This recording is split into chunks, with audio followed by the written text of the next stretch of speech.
Atypical Artists and Lillian Holman present Greenhouse. Letter 4. Some sexy Agatha Christie mystery. Dear Rose, I hate to get excited about what I'm sure was a very frustrating experience with your internet, but it was such fun to read your letter. Oh, geez, such fun. Now I sound like my grandmother. I'll try to get to all your questions just in case you're still interested in the answers. I do want to apologize in advance since I have to admit my letter writing skills may be a bit lacking this evening. It was an up and down day, and my body is tired of keeping up with my emotions. Since you managed to rally and write, though, I'm going to try. As for my name, I think maybe just Dear A would be best if you don't like Abby. Ab sounds like a gardener on a ritzy estate at the turn of the century, and Gail sounds like his mother. At least with A, it sounds like we're in some sexy Agatha Christie mystery. I realize now that calling Agatha Christie sexy may damn any future effort of seeming even the slightest bit cool in your eyes, and for that I am deeply sorry. I just like the idea of being a doomed heiress with a terrible secret in another life. They never seem to have anything mundane to worry about, and their clothes are fabulous. Meanwhile, I spent most of my day worrying about whether I offended Mrs. Garland because I recommended today's peonies. You see, I only remembered after she had left that we had to cancel her order of peonies 2 years ago when Brad Mason left her daughter Barbara at the altar to run off with Janet Cooper. I mean, Barbara is fine now. She's dating Chris March, but my stomach has low-key been hurting all day. I just keep thinking about how I may have reminded Mrs. Garland about all that pain that caused and put back months and months of progress and healing. Anyway, you didn't sign up to hear about all the things I worry about. Well, you didn't sign up at all, but here we are. Please do let me know if I'm ever complaining too much. Betty used to call it my broken vinyl mode. Betty's the one I started the shop with, and to be perfectly frank, it was more like she wanted to open a shop and I followed since I didn't have any better ideas and liked playing with flowers. When she was around, it was a bit easier to deal with the broken vinyl since I could go in the back and reset. Well, she covered the customer service side of things, but she's in Paris now. I think your dad might have even been there when she told me. I don't remember much else about that day, but I do remember him helping me clean up the broken vase I dropped. He was super worried because I was wearing sandals and there was glass everywhere. Anyway, more details you didn't sign up for. All you need to know is that I run a flower shop, and while I'm not the best with people, I'm kind of stuck with it, and if I ever sound prickly about French things, feel free to ignore me until the childish mood passes. Time for better topics. I promised details on yoga. Unfortunately, there's not much to tell this week. I think my clients may have heard about your high school friends, since literally everybody but one woman canceled on me. I can't say that doesn't smart a bit, but I did hear there's some stomach bug going around, so maybe they'll be back.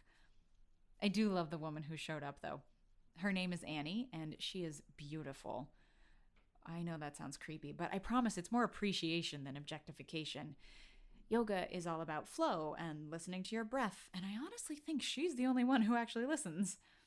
You see her breathe in, and her spine curves upward so gracefully, and she looks like a picture of calm.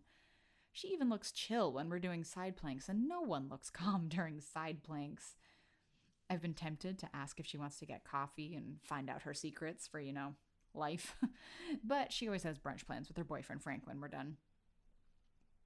I joined them both, but since it turns out I can't escape even the smallest social circles that I'm a part of, I have some weird history with Frank.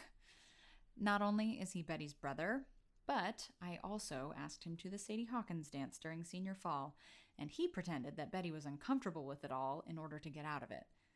I only found out the truth the one and only time I ever drank, which was a week into college, and I called Betty and drunkenly accused her of ruining my one chance at true love, and she confessed that she wanted Frank to go with me, but he thought I was too uptight.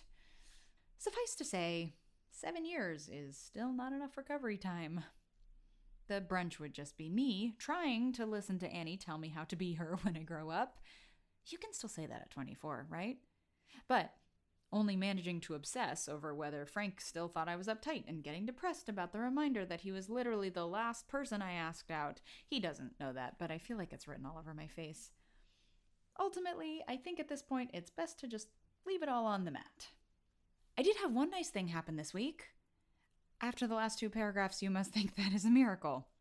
Well, you're not alone. I was actually in a really good mood before Mrs. Garland came in because I had this super nice and charming customer who I think I managed to have a somewhat normal conversation with. He had these cute wireframe glasses on, and he told me he was in California for the summer to work on a romance novel, of all things.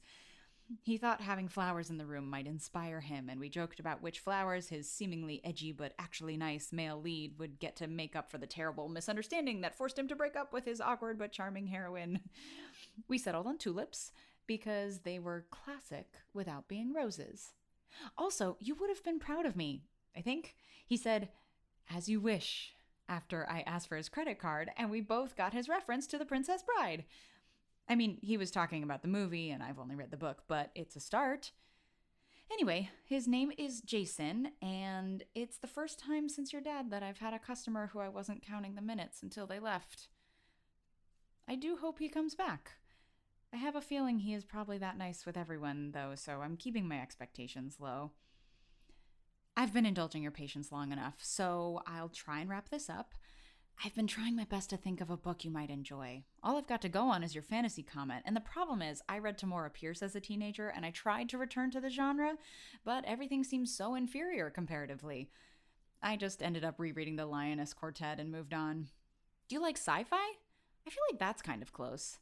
There's a book by Ursula K. Le Guin called The Left Hand of Darkness that does amazing things with gender and politics, especially when you take into account that it was written in 1969. Let me know if you check it out and like it. I think it may make a good movie. You can also let me know what other genres you like, and it may help me think of something. I do also hope that you find a way to get your cinnamon rolls back. I know how hard it is to break routine, and I bet it's even harder when that routine is so closely connected with someone you loved and lost. Do you know the name of the bakery he went to? I wonder if they do delivery. I, at the very least, would love to try them myself. Now this is really making me hungry, so I really will end this. Please do let me know how you're doing.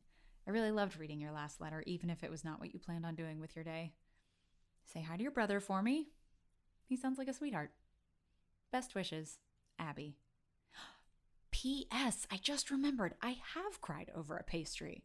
When I was 14, I made a cherry pie to try and impress my cousin who was visiting. He was 16 and infinitely cooler than I'll ever be. I took the pie out when it was supposed to be done, and all the filling had pooled out and the crust was still raw in the center. I had to throw it away, and when I snuck out back to cry about it, he made snickerdoodles that my grandmother declared the best dessert she'd ever tasted. Safe to say I gave up baking after that. Do you have any extended family beyond your brother with impressive culinary skills?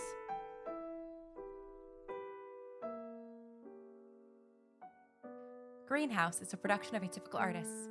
It was written, directed, and edited by Lillian Holman. The voice of Abigail Adams is Helen Highfield. The show art was designed by Emily Chen.